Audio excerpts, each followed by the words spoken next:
Hey guys, today's video is going to be basically on the removal of a tile or flower pot or whatever you have your eggs lay on. Previous videos you've seen that I have the Boston trap.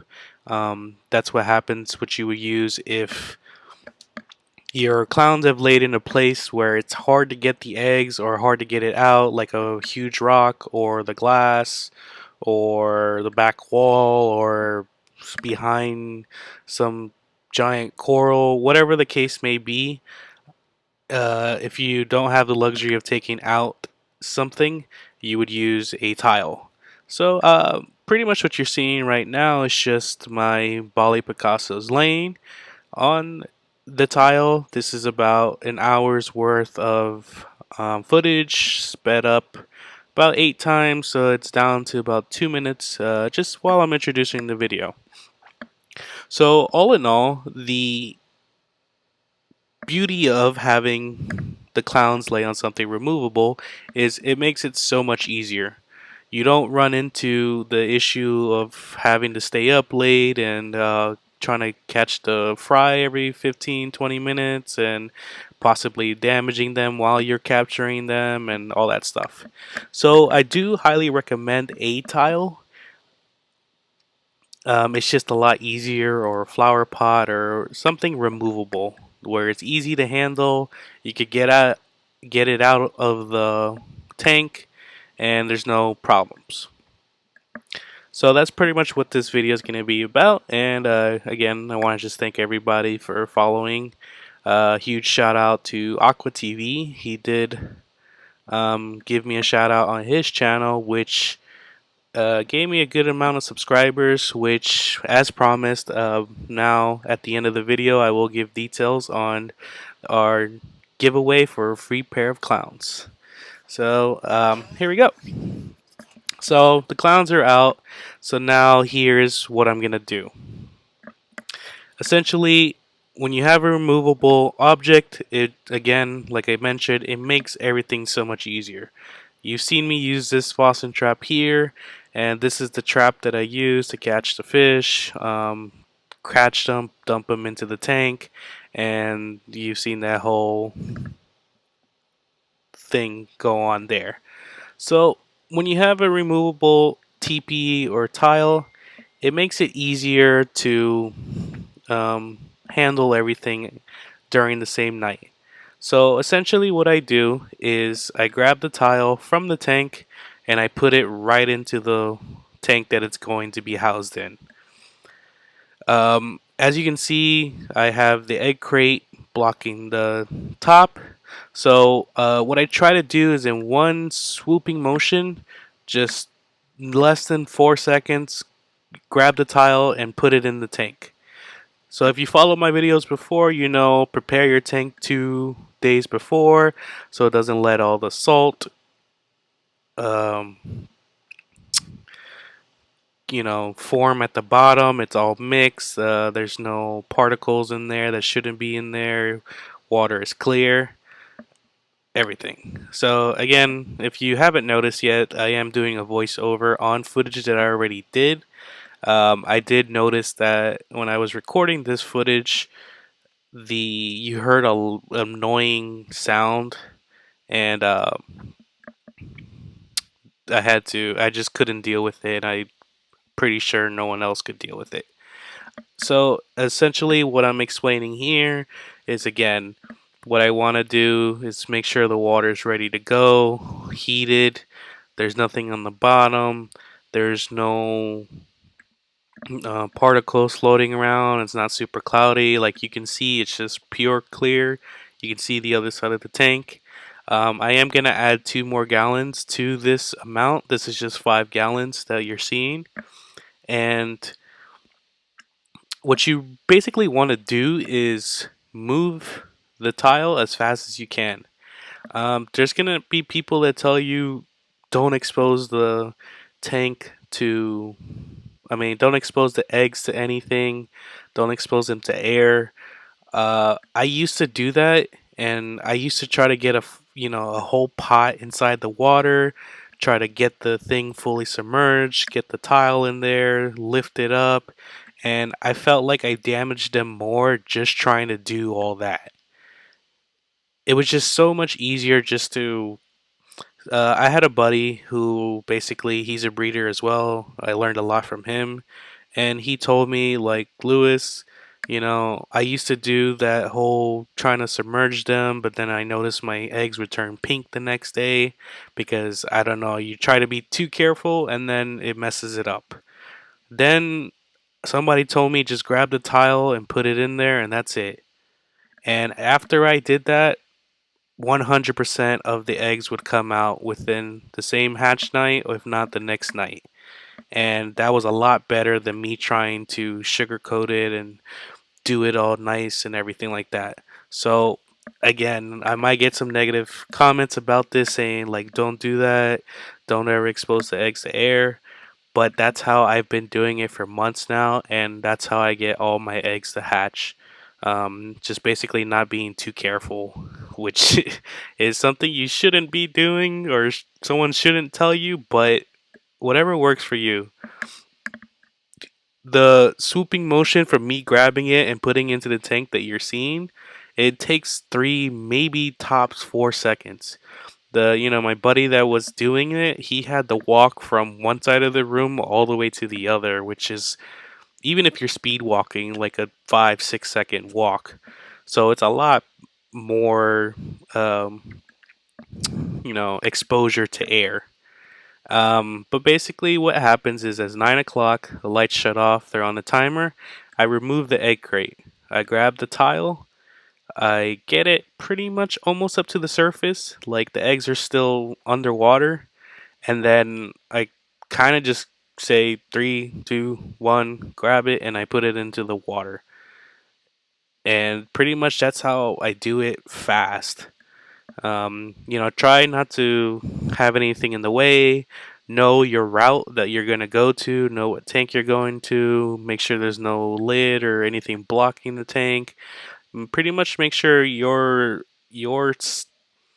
have this planned out and you know where you're going with this tile, so you don't waste any time with the eggs being exposed to the air. If you do want to get a pot or you feel better grabbing something, then go ahead and do that. You can just remember you got to grab something and you should be able to lift the weight of the water with the tile inside and move it over. So here I explain basically like what I mentioned before, my friend would have to walk from one side of the room to the other, put it in. That's a lot longer walk than me from 3 feet difference, where I can get it again in less than 3 or 4 seconds. Probably two. I'm just adding extra time. But again, I do it so fast that you don't even I don't even think there's a way to time it because I do it like pretty fast. So as I explain here, what I'm showing you is like I'm demonstrating with the front tile, and imagine that's the tile inside the water. I grab it from the top. The lights are off again. The lid is off. I'm pulling it up to the surface, and I kind of hold it there. Just give like a countdown to whatever my next move is. So I get it to the surface like that, hold it there, make sure everything in my surroundings, nothing's blocking, and then in one just kind of, fluid motion, I'm grabbing the tile from there and making sure nothing's around me, making sure that there's nothing on the lid, and I'm grabbing the tile, fully just taking it out of the water. I know that my light's there blocking it, so I gotta have to kind of angle it, and then I drop it in. So that's pretty much, the gist of it, and pretty much what I do. So then the next part of the video is when it becomes 9 o'clock, and what I'm gonna be doing is the lights are off, and I'm gonna pretty much just show you what I do when I grab it. Again, it might be a little bit dark, so I do apologize ahead of time if you see if it's hard to see what I'm doing. But that's why I'm kind of explaining here in the video, where it's still actually bright and it's only like noon or 1 o'clock in the afternoon, and trying to explain what I do. That way, when you can't really see what I'm doing, you have an understanding of what I did by explaining it now. One thing that I again uh, make sure that when you have the aeration, it's against the eggs. Like, you don't want it blowing full blast, but you don't want it too low. You want the air to kind of make the eggs look like they're moving naturally. If they're all moving in one direction, that means like you're blowing the air way too hard, and it's just not giving it any like natural feeling. Versus you'll see in part towards the end of the video where all the eggs didn't hatch, only about half of them hatched. So I decided to leave the tile inside of the tank, and you'll see that I adjust the air to a point where it just looks natural compared to imagine all the eggs just pointing up, because all the bubbles are just going crazy and it's just giving it not a natural feeling. So again, what I'm explaining in this part is just the importance of knowing ahead of time what you're going to do. Like, don't hesitate, have everything prepared the night of. You don't want to stumble or have something in your way, or decide to gaze at the tile or look at the eggs or anything. Like, it should just be, like I've explained before, just like a fluid motion of just grabbing the tile and putting it in there. I honestly think I can do it in 2 seconds, but I've never timed myself. But again, you shouldn't be exposing the eggs for that long, I guess would be the way I could explain it. Again, some people kind of give me negative feedback on that, saying like, no, you never should expose the eggs. But again, when I was trying to be too careful, I was losing so many eggs, because the next day you'll notice that they're kind of like a pinkish color, which I believe is just basically they died inside the capsule and now it's just bacteria growing on the eggs.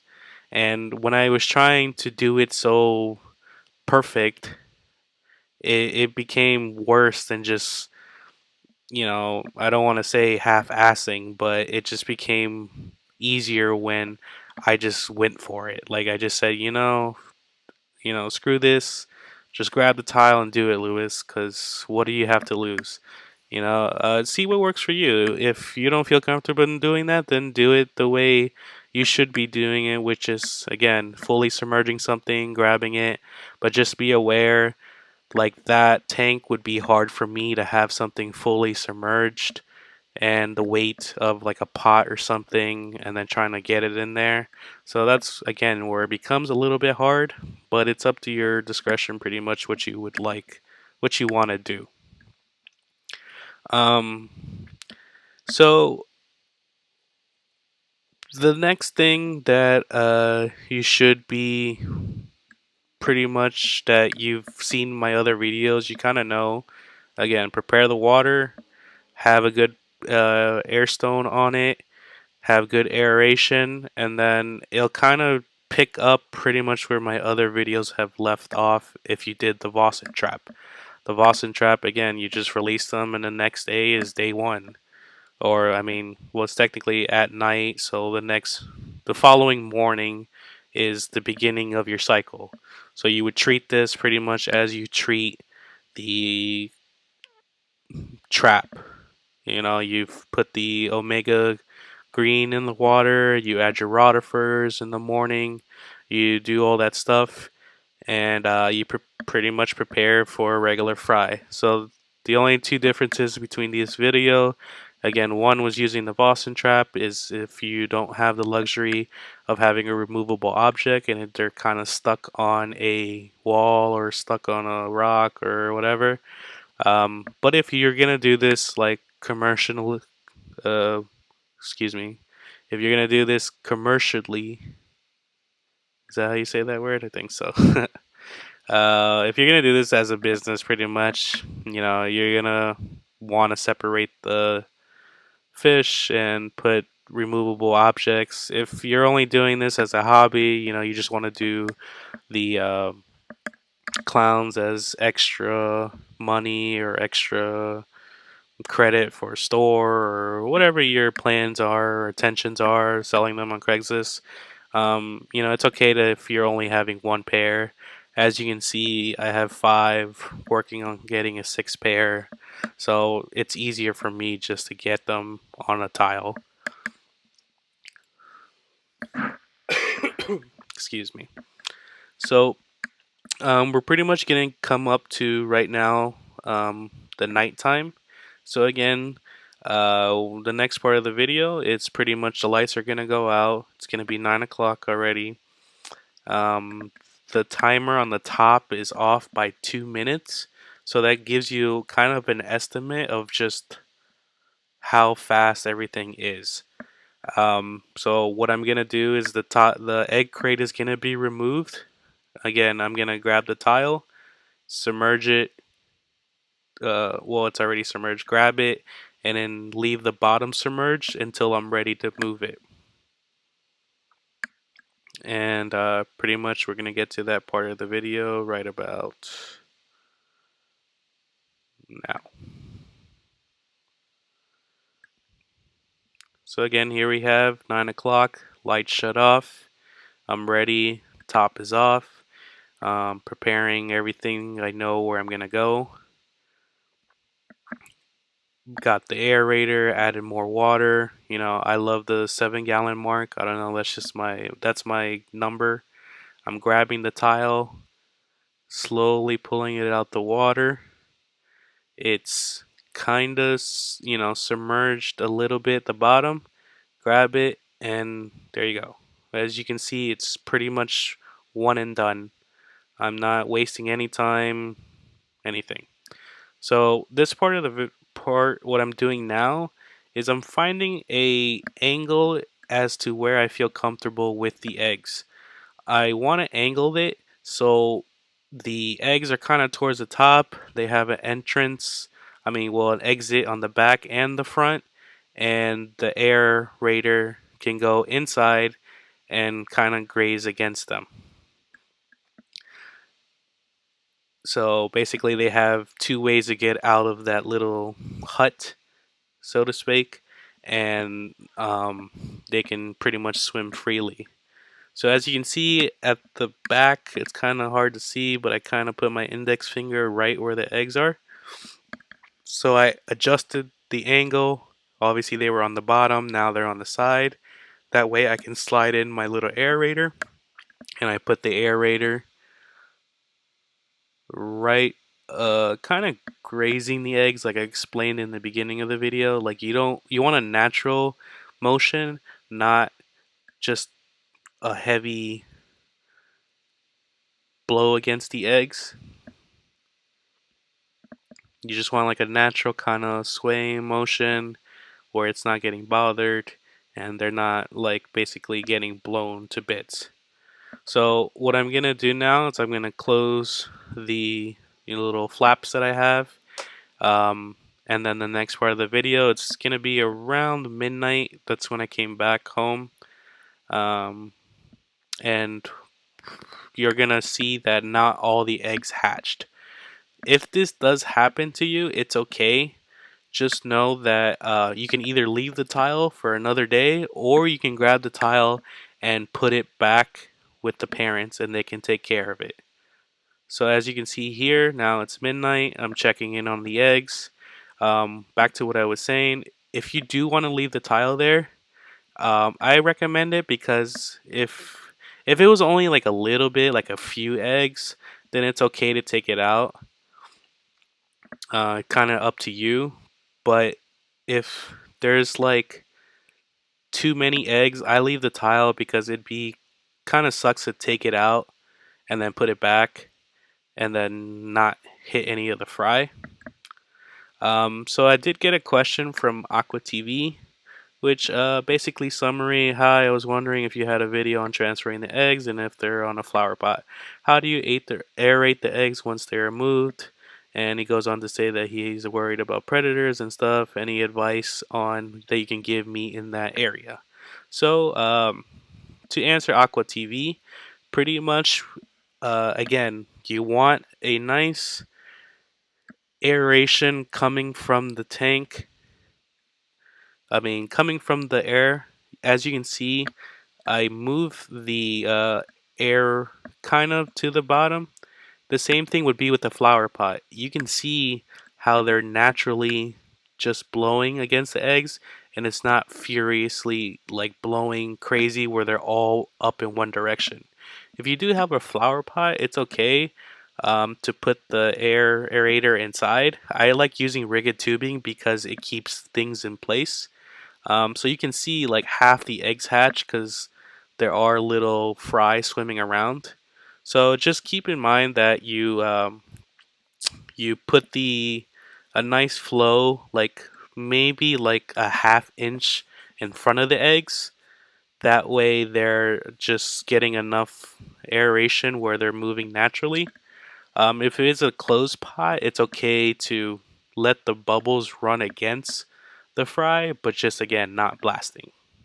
So I want to thank everybody for watching this video. A huge shout out to Aqua TV for your question. Also, he did give me a shout out on his latest video, and I really appreciate that because it gave me a lot of subscribers, a little bit like close to 100. So that does mean that I did promise you guys when I got to a certain amount of subscribers that I was going to do a free giveaway. So again, I want to, if you are Spanish speaking and are curious about reef tanks, or you live in a different country where maybe it's a little bit harder to get different things, Aqua TV does speak all his channel in Spanish. So I'm going to put a link in the comments below of where to follow him and where to see his channel. And big shout out to him. So on June 25th, I'm going to be hosting an Instagram um, contest.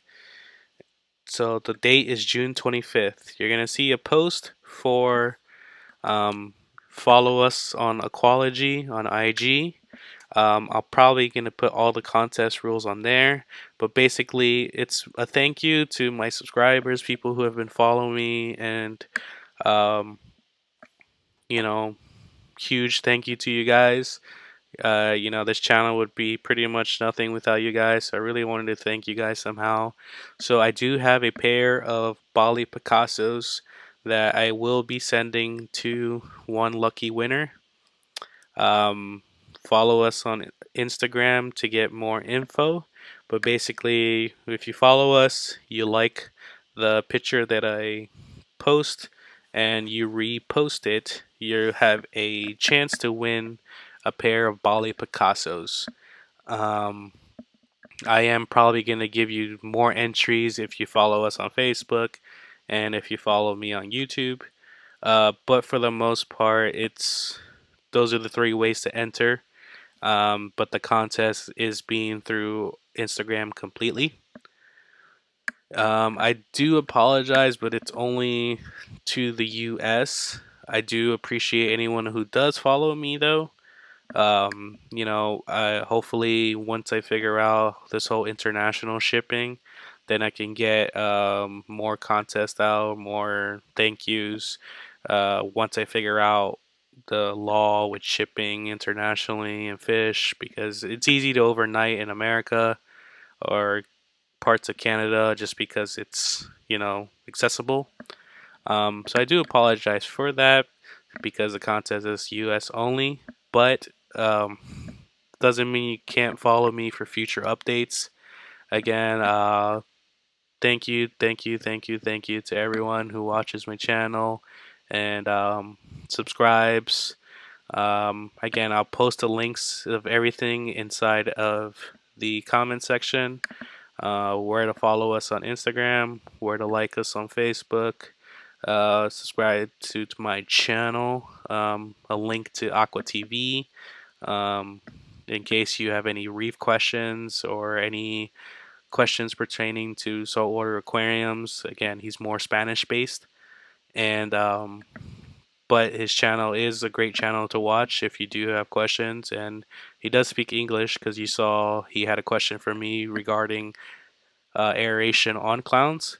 So again, thank you everybody, and I hope please like this video and subscribe.